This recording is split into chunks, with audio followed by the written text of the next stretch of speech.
बहुत बहुत धन्यवाद। सबसे पहले तो मैं माफ़ी चाहूँगा कि थोड़ी बहुत मराठी समझ तो लेता हूँ लेकिन मैं मराठी बोल नहीं सकता, इसके लिए माफ़ी चाहूँगा। अच्छा होता कि मैं भी मराठी में बात रखता और बाकी लोगों की सभी बातों को समझ पाता, लेकिन एक रिश्ता है फूले, अंबेडकर, शाहू, पेरियार, इन सब से जुड़ने का। मुझे लगता है कि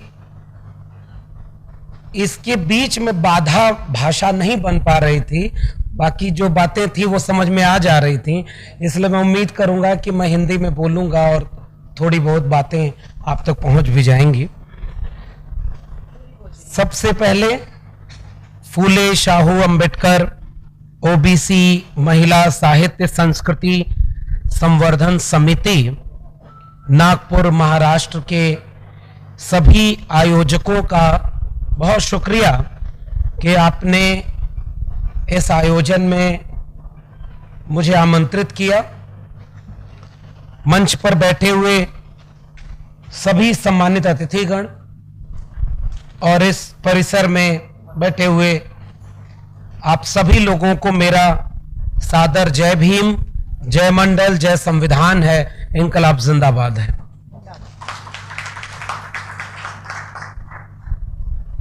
मैं चाह रहा था कि इस पूरे आयोजन में, चूंकि मैं इस तरह के किसी पहले आयोजन में आया हूं जो महिलाओं का संगठन, उसमें भी ओबीसी महिलाओं का, ये बहुत बड़ी बात है। यानी इशारा मेरा ये है कि जिस जगह पर काम करने की सबसे ज्यादा जरूरत इस समय है वो ये जगह है जहां आप काम कर रहे हैं, इसलिए मेरी ढेर सारी बधाई और शुभकामनाएं आपको। और जो लोग पहले ही 2 कदम आगे बढ़ करके फूले, शाहू, अंबेडकर या इस तरह के जितने भी सामाजिक न्याय के विचारक रहे,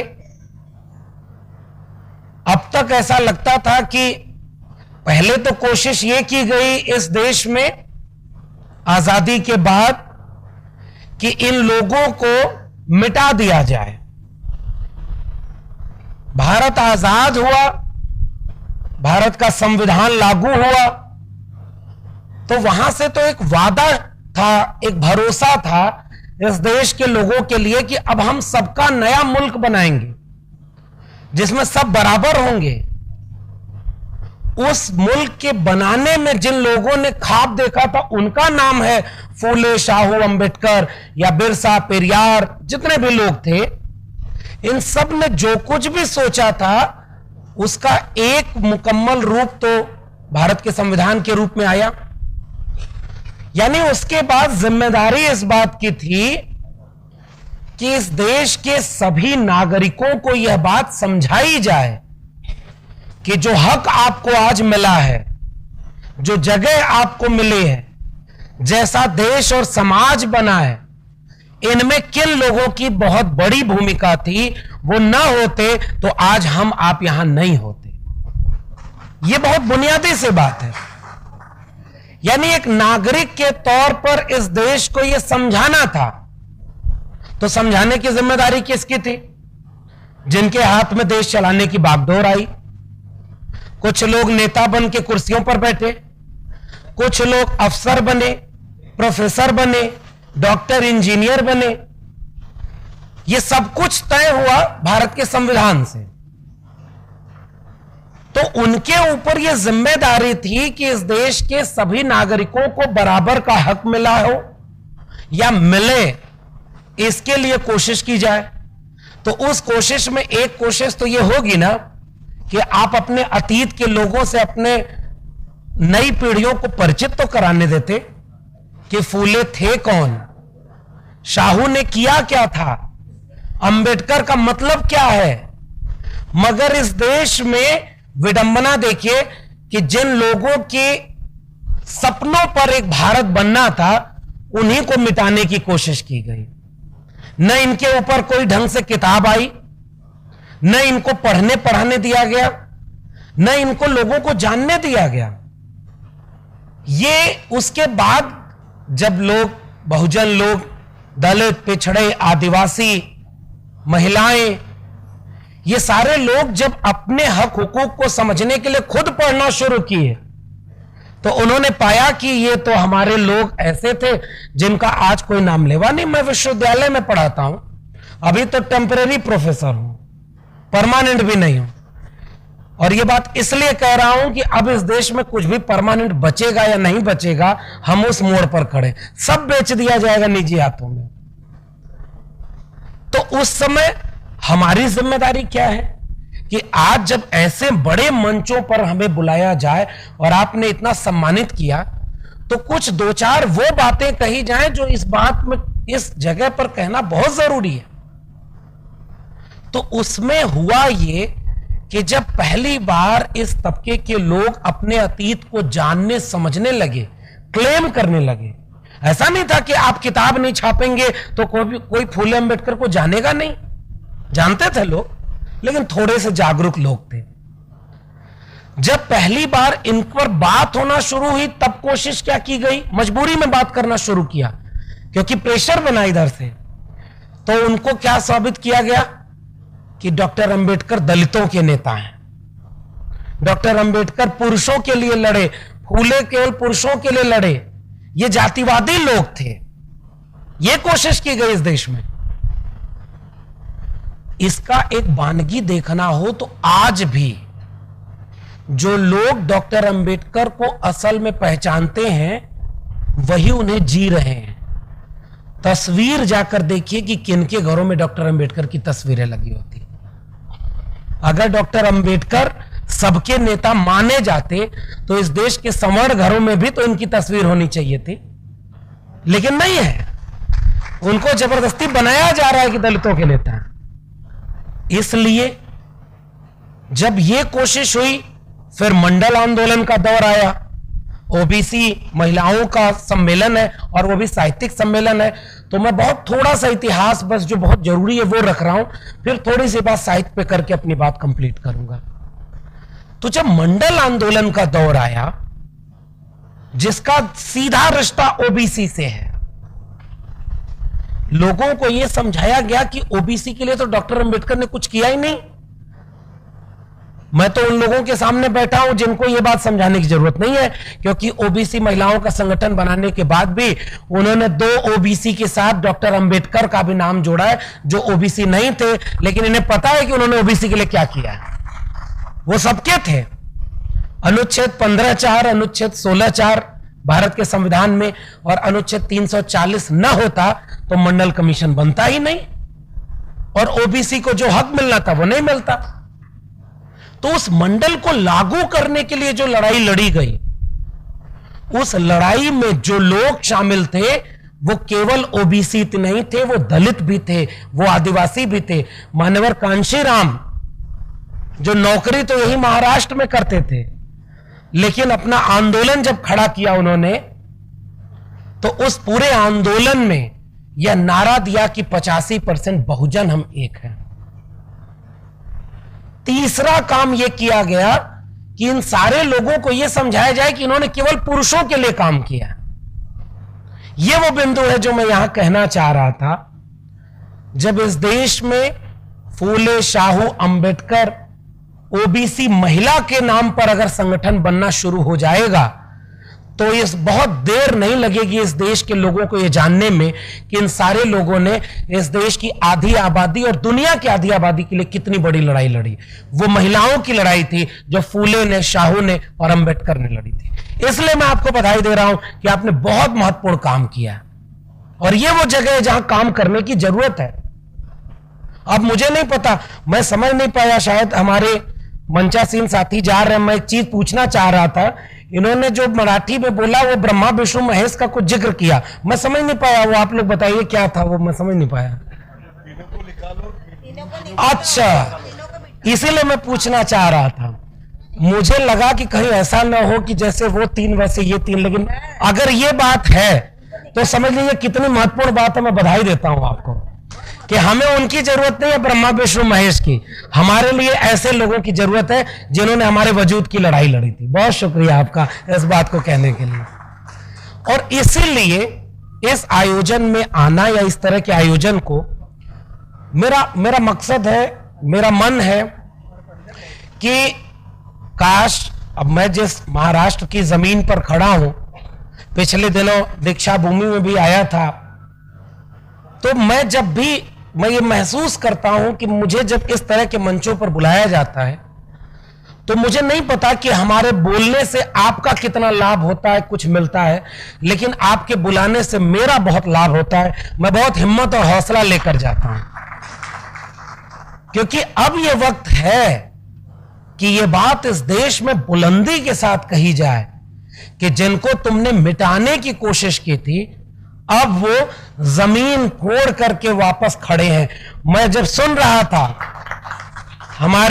मैं उनको बुजुर्ग नहीं कहूंगा, मैं कहूंगा जो अंजनाबाई खुड़े जी थी जो अभी गई हैं, जब वो दोनों हाथ उठा करके उंगली तान करके यहां बोल रही थी, मुझे समझ में कुछ नहीं आ रहा था, लेकिन ये जरूर समझ में आ रहा था कि जिस दिन महिलाएं इस देश की उंगली खड़ी करके बुलंद आवाज में बोलने लगे, वो फूले अम्बेडकर साहू का सपना पूरा होगा।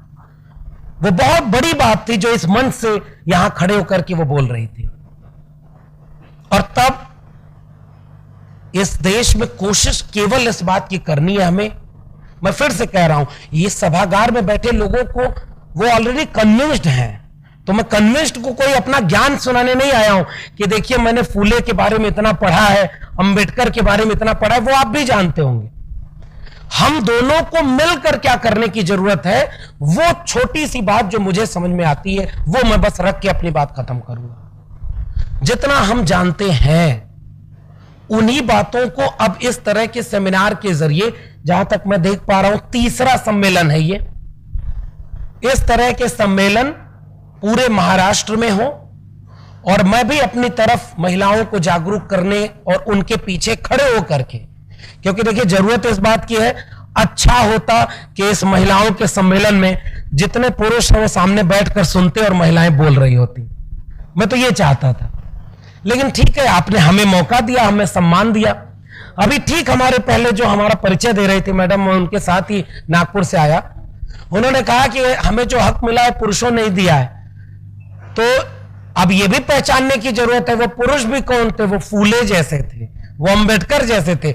बाकी पुरुषों ने तो आपको कैद करने के लिए कोई कोर कसर नहीं छोड़ी थी, उन्होंने मनुस्मृति लिखा है, इसलिए पुरुष पुरुष में भी भेद है और पहचानना है। और सही बात है कि जिन्होंने मुक्ति की राह दी वो ये लोग थे।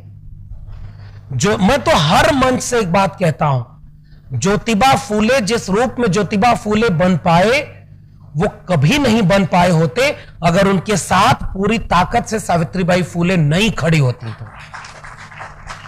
आप अधूरे होते, आपको कोई नहीं मिल रहा था पढ़ाने के लिए, सावित्रीबाई फूले खड़ी थी, 2 साड़ी लेकर जाती थी, लोग पत्थर और गोबर फेंकते थे, क्या कुछ नहीं झेला।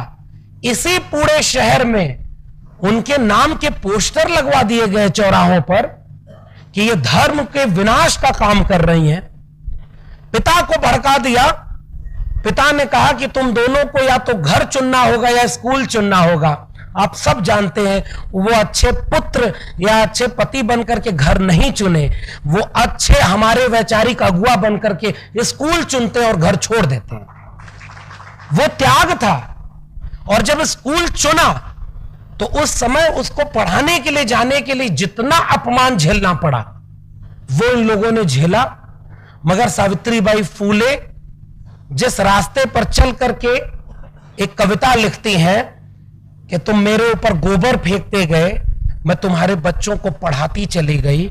मैंने एक चार्टर लिख दिया है, आने वाले वक्त में ऐसे संगठन जब बनेंगे तो उस चार्टर को दोहराएंगे कि सावित्रीबाई फूले के उस गोबर और पत्थर खाते हुए 2 साड़ी लेकर भी स्कूल पढ़ाते जाते हुए यह तय कर दिया था कि आने वाले वक्त में एक दिन ऐसा जरूर आएगा कि इस देश में महिला कैसी होंगी, यह देश अपने आप कहेगा वो सावित्रीबाई फूले की तरह होंगी, तब जाकर के देश बदलेगा। उन्होंने वो कविता क्या लिखी।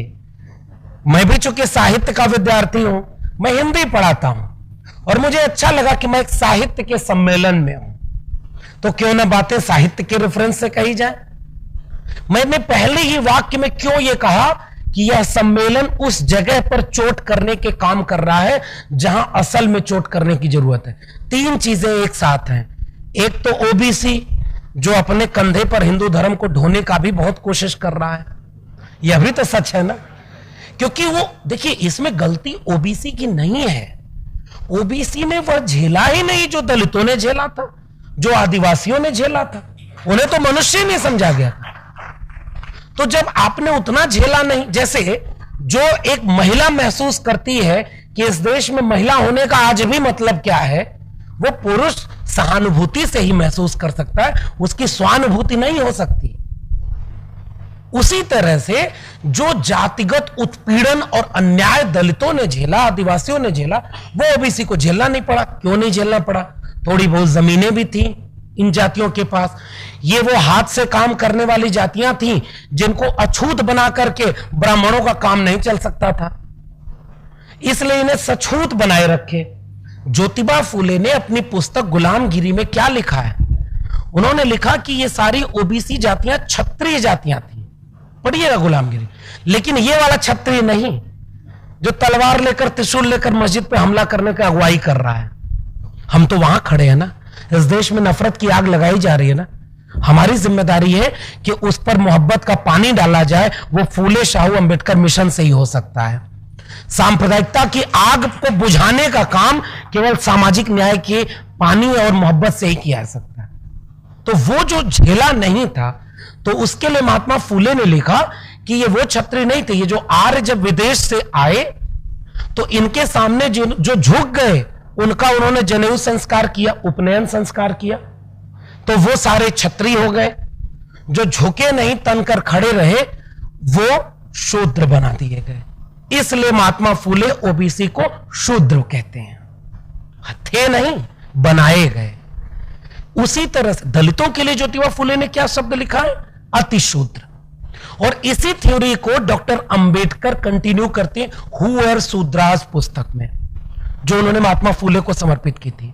उसमें वो यही बात कहते हैं। तो और दूसरी बात ये समझिए, जिन जातियों का अपना राजवंश रहा हो, मगध राजवंश, पाल राजवंश, गुर्जर राजवंश, यदुवंश, तमाम, उनको अब जो लोग शूद्र कहते हैं वो मानते नहीं।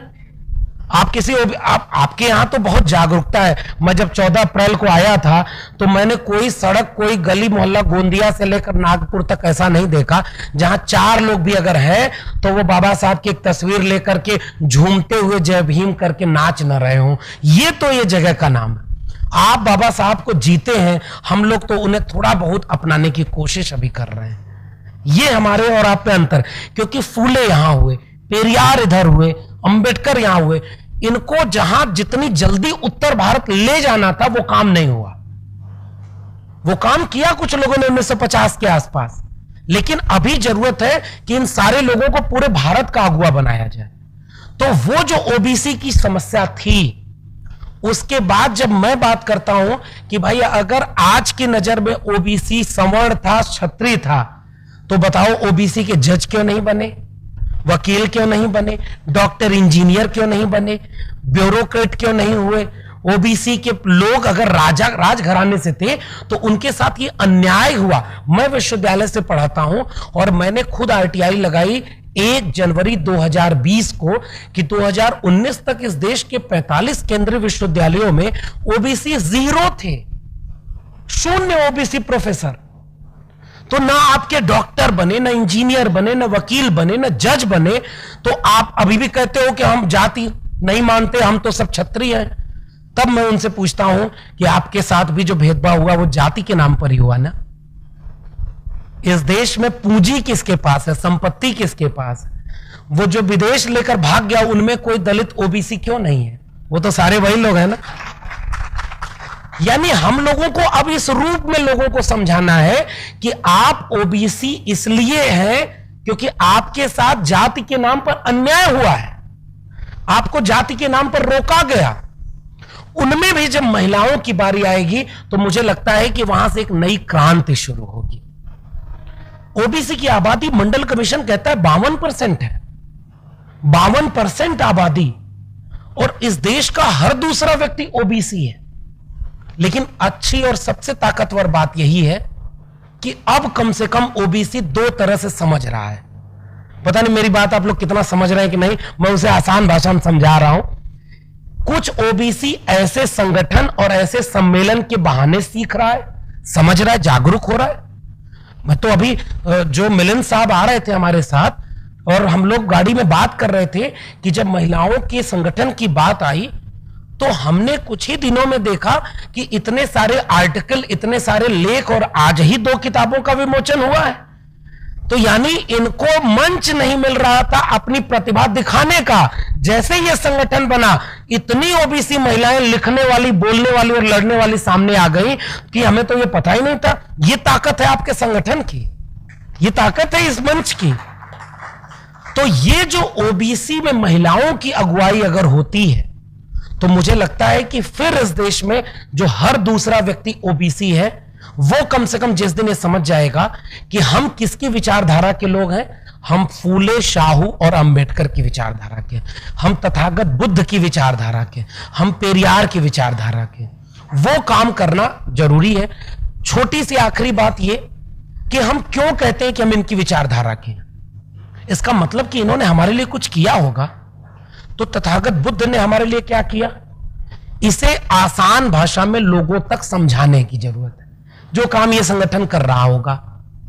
तो कुछ ओबीसी तो इस तरह से जागेंगे, जो बचेंगे उनको ऊपर हिंदुत्व की इतनी लाठी पड़ रही है कि उसके बाद उनको समझ में आ जाएगा कि हम हिंदू नहीं है, ओबीसी हैं। देखिएगा कुछ दिन बाद इस देश में सब समझ जाएंगे। इसलिए उनका शुक्रिया अदा करिए जो इसी महाराष्ट्र के नागपुर से अपना संगठन चलाते हैं। वो इतना लाठी मार रहे हैं। हमारे उत्तर प्रदेश में तो खुलेआम हत्याएं हो रही हैं, जाति देख करके मारा जा रहा है, बुलडोजर चलाया जा रहा है। उनके प्रोफेसर बनने गए, मैं विश्वविद्यालय से आया हूं और मैं एक पॉइंट जरूर यहां रखना चाहता हूं। नई शिक्षा नीति 2020 जो इस देश में बनाई गई है वो इसलिए बनाई गई है कि इस देश में 90% जो वंचित शोषित लोग हैं ना, दलित, पिछड़े, आदिवासी, पसमानदा महिलाएं, उनके बच्चे अब कभी जीवन में कोई पढ़ाई न पढ़ पाए, इसका दस्तावेज का नाम है नई शिक्षा नीति। पूरी शिक्षा को बेच दिया है निजी हाथों में। Board of governors, closure, merger, पूरी प्राइवेटाइजेशन की पॉलिसी के तहत एजुकेशन ही बर्बाद कर दिया। अब जिसकी जेब में पैसा रहेगा और जिसका कल्चरल कैपिटल होगा, कल्चरल कैपिटल समझते हैं ना, हमारे घर का कोई बच्चा अगर कमजोर हो जाए पढ़ने में तो कोई आके बगल में, जिसको ब्राह्मणों को कहते थे ज्योतिबा फुले कलम कसाई, कलम कसाई कहते थे। हमारे पुरखे तो इतनी तीखी तीखी बात कह गए हैं कि हम लोग तो उन्हें जी ही नहीं पाते, नहीं तो ये देश तो कब का बदल गया होता। एक गुलामगिरी, एक जाति का विनाश अगर इस देश के घर घर में पहुंच जाए तो मुझे नहीं लगता कि इस देश को फूले, शाहू और अंबेडकर के सपनों का भारत बनने से कोई रोक पाएगा। यही लड़ाई लड़नी है, गुलामगिरी और जाति के विनाश की। तो वो जो काम किया गया, वो जो कल्चरल कैपिटल है, हमारे घर का बच्चा अगर कमजोर हो जाए तो वो आके कहते हैं कि अरे तुम यादव हो, तुम कुर्मी हो, कोयरी हो, जो यहाँ की जातियां, अलग अलग नाम होगा आपके यहाँ, हमारे यहाँ अलग नाम है। तो उनको कहा जाता है कि अरे बच्चा कमजोर है, इसको पढ़ने में क्यों अपना पैसा खर्च कर रहे हो, इसको काम में लगा दो। उनके घर का बच्चा अगर नालायक भी हो तो भी उनका upper caste, upper class male आके समझाता है कि यहां पढ़ाई अच्छी नहीं हो रही है, डीयू जेएनयू भेजो, और नहीं अच्छी हो रही विदेश पढ़ने भेजो। हमारे लोगों को डिमोरलाइज किया जाता है और उनका मोरल हाई कराया जाता है। और इस देश में आज भी देश के केंद्रीय विश्वविद्यालयों में 95% प्रोफेसर उन्हीं निकम्मे लोगों के हैं जिनके लिए कहा गया है कोई मुख से पैदा हुआ, कोई भुजाओं से पैदा हुआ, कोई जंघे से पैदा हुआ। तो ये कल्चरल कैपिटल ऑलरेडी उनके पास है। हमें अपनी कल्चरल कैपिटल को क्लेम करना है। तो हम कैसे क्लेम कर रहे हैं? हम एक तरीका तो ये है, दूसरा तरीका ये है कि आसान भाषा में हम ये बात लोगों को समझाएं कि दक्षिण भारत में ईवी रामास्वामी नायकर पेरियार ने सेल्फ डिग्निटी मूवमेंट जो खड़ा किया था, आत्मसम्मान आंदोलन खड़ा किया था, उसमें पेरियार की सबसे प्रमुख लड़ाई यह थी कि महिलाओं की मुक्ति जब तक नहीं होगी इस देश में कोई मुक्ति का आंदोलन सफल नहीं होगा। यही लड़ाई पेरियार की थी, यही लड़ाई फूले की थी, यही लड़ाई अंबेडकर की थी। वो तो पेरियार कहते हैं कि ये जो गहने महिलाएं पहनती हैं, आप लोग अपने ऊपर मत लीजिएगा, मैं पेरियार की बात कह रहा हूं, वो कहते हैं कि ये बेड़ियां हैं, ये बेड़ियां हैं जो गहने आप पहने। पेरियार ने कहा कि इस देश में अगर महिलाओं का कुछ गहना हो सकता है तो वो है शिक्षा। वह शिक्षा मुक्त करेगी, ये तो बेड़ी पहनाती है। तो पेरियार को जिस दिन हम इस रूप में ले जाएंगे, अपने आप महिलाएं जागरूक होंगी। फूले साहब ने तो महिलाओं के लिए क्या क्या नहीं किया। फूले दंपति ने बाल हत्या संरक्षण गृह, शिशु संगोपन गृह, ये 2 चीजें ऐसी बनाई थी जिसमें महिलाओं और खासकर विधवा महिलाओं के लिए लड़ाई लड़ी थी। वो महिलाओं के लिए आकर पोस्टर चिपकाते थे। एक तरफ एक पोस्टर चिपकता था कि ये लोग हिंदू धर्म विरोधी हैं, तो दूसरी तरफ पोस्टर चिपकता था आपको कोई नहीं पूछ रहा है तो आप हमारे सत्यशोधक समाज में आइए, हम आपको बराबरी का हक देंगे। तो फूले साहब ने जो लड़ाई लड़ी, डॉक्टर अंबेडकर ने जो लड़ाई लड़ी, child care leave, maternity leave, women empowered association, women labour association, काम के घंटे कम करना, महिलाओं को पुरुष के बराबर वेतन मिले, और उस सब से आगे बढ़ करके उन्होंने कहा कि इस देश को चलाने में महिला बराबर की हिस्सेदारी है। इसलिए दुनिया में कुछ देश ऐसे थे जिन्होंने आधुनिक क्रांति की, स्वतंत्रता, समानता, बंधुत्व की, फिर भी महिलाओं को वोटिंग राइट नहीं दिया। हमारे यहां बाबा साहब ने जब संविधान बनाया तो जितना अधिकार पुरुष को उतना अधिकार महिलाओं को भी दिया। तो मैं उम्मीद करता हूं कि इस मंच से जो काम हो रहा है वो इसी रूप में हो रहा होगा, और वो काम कैसे ले जाना है। सावित्रीबाई फूले, मैं आखिरी बात, चूंकि समय, मैं माफी भी मांगना भूल गया कि फ्लाइट देर होने की वजह से मैं देर से आया और कार्यक्रम भी देर से शुरू हुआ, इसलिए बात अपनी समेटूंगा क्योंकि कार्यक्रम का अपना शेड्यूल है। 2 कविताएं पढ़ता हूं सावित्रीबाई फूले की, चूंकि साहित्य का संगठन है, और मैं फिर से बधाई दूंगा जब मैं खुश हूं कि इस मंच पर फूल और माला, गुलदस्ता देने में पैसा बर्बाद नहीं किया गया, किताब दी गई है। मुझे लगता है यह कार्यक्रम का तरीका है, और तमाम किताबों का विमोचन हुआ है। यही लड़ाई है, और किताबों की लड़ाई साहित्य के लिखने की लड़ाई है। हमारे लोगों के बीच इंटेलेक्चुअल्स पैदा करने की जरूरत है। और पता है क्यों? महिलाओं के बीच से अगर इंटेलेक्चुअल पैदा होंगे तो हम पुरुषों की क्रांति हर घर के दरवाजे पर जाकर दम तोड़ देती है। महिलाएं घर के अंदर चूल्हे पर बैठकर जब दूसरी महिला को समझाती हैं कि ये हम धर्म की गिरफ्त में फंसे हैं, हमको फंसाया गया, मानसिक रूप से गुलाम बनाया गया, चलो बहन फूले पर शाहू अंबेडकर के नाम पर एक कार्यक्रम हो रहा है, उसमें चलो, वो दूसरी महिला को जब लेके आएगी उसी दिन क्रांति होती है। हम पुरुष तो आधी क्रांति भी नहीं कर पाते। इसलिए ये संगठन बहुत महत्वपूर्ण है। मैं बहुत खुश हूं इस जगह आकर के, और तब मैं सावित्रीबाई फूले को याद करता हूं। उन्होंने कविता अपनी भाषा में लिखी जिसका हिंदी अनुवाद था, जाओ जाकर पढ़ो लिखो, जाओ जाकर पढ़ो लिखो, बनो आत्मनिर्भर, बनो मेहनती, काम करो, ज्ञान और धन इकट्ठा करो। किसी भी तथागत बुद्ध से लेकर के अंबेडकर, लोहिया, कांशी राम तक, फूले, शाहू तक, एक भी हमारा पुरखा, हमारा विचारक किसी मंदिर की लड़ाई लड़ने कभी नहीं गया, और हमारे लोगों को तलवार, त्रिशूल, मंदिर, मस्जिद करवाया जा रहा। इसलिए हमें आज ये काम करना जरूरी है। किसकी लड़ाई उन्होंने लड़ी? ज्ञान के बिना सब खो जाता है, ज्ञान के बिना हम जानवर बन जाते हैं। इसलिए खाली न बैठो, जाओ जाकर शिक्षा लो, दमितों और त्याग दिए गयों का दुख का अंत करो।